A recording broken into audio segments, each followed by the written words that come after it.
अलीगढ़ के paradise garden में आयोजित भाईचारा सम्मेलन में शिरकत करने आए राज्यसभा सांसद व आरएलडी के अध्यक्ष जयंत चौधरी ने कहा कि अब आम जनता भाजपा के भेदभाव और बांटने की नीति से परेशान हो चुकी है और परिवर्तन चाहती है। भाजपा को उत्तर प्रदेश में 2 मौके मिल गए, लेकिन प्रदेश में आज तक कोई विकास नहीं हुआ है। युवा बेरोजगार है, किसानों को सुविधा के नाम पर ठगा जा रहा है, चारों ओर व्यापक रूप से भ्रष्टाचार का बोलबाला है। सरकार बुलडोजर का उपयोग कर देश की परंपराओं को ध्वस्त कर रही है। उत्तर प्रदेश में भाजपा को सरकार चलाने का 2 बार मौका मिला है। प्रदेश में भाजपा बहुमत की सरकार चल रही है, लेकिन प्रदेश में विकास के नाम पर शून्य है। युवा बेरोजगार घूम रहे हैं, किसानों को महंगी दामों पर बिजली दी जा रही है, नए कल कारखाने भी नहीं लग पा रहे हैं। संविदा के कर्मचारी स्थायी करने के लिए अपनी मांगों को लेकर इधर उधर भटक रहे हैं। आज महानगरों से लेकर देहात तक जंगली जानवरों से लोग परेशान हैं। जंगली जानवर सड़कों पर परेशानी का सबब बन चुके हैं, वहीं किसानों के खेतों में फसलों का नुकसान कर रहे हैं।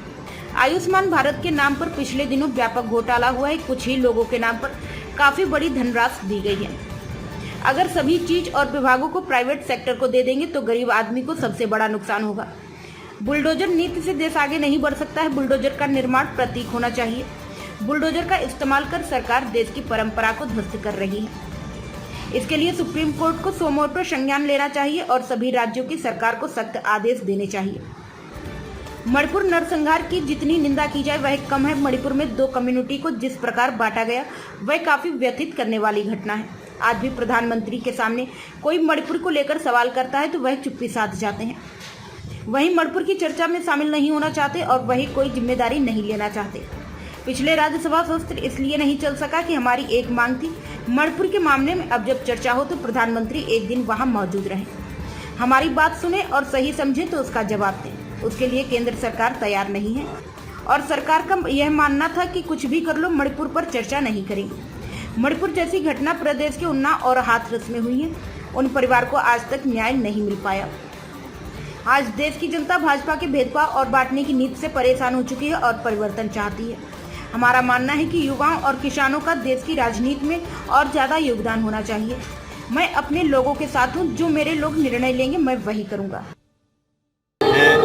और आगे भी रहेगा। लाल बहादुर शास्त्री जी को मानने वाला लोगों का ये देश है और अलीगढ़ राजा महेंद्र प्रताप जी की कर्मभूमि और यहाँ के लोगों ने स्वतंत्रता आंदोलन में बहुत बड़ा योगदान दिया।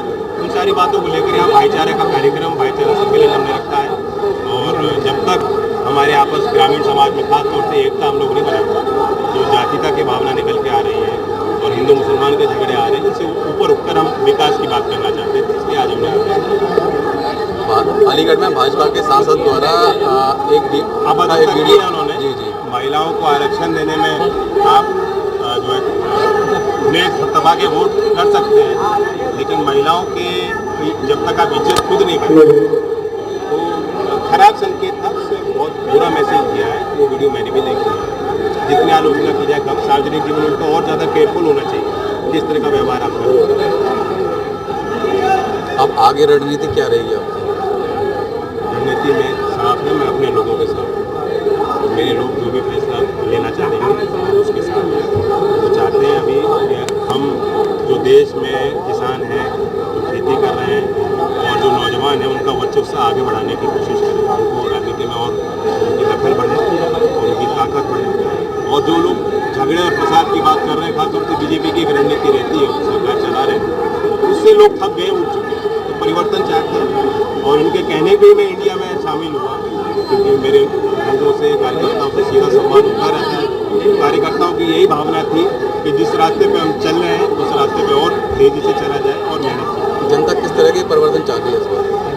देखिए, पहले तो कोई विकास यूपी में हुआ, अब 2 मौके मिल गए, बहुमत की सरकार बीजेपी चला रही है, अपनी महंगी बिजली है, नौकरियाँ नहीं मिल पा रही, नए काम जो नौजवान देखना चाहते हैं कि हमारे क्षेत्र में कारखाने बने, नया रोजगार मिले, वो नहीं हो पाता। संविदा के कर्मचारी अपनी मांग लेकर बैठे रहते हैं, चाहते हैं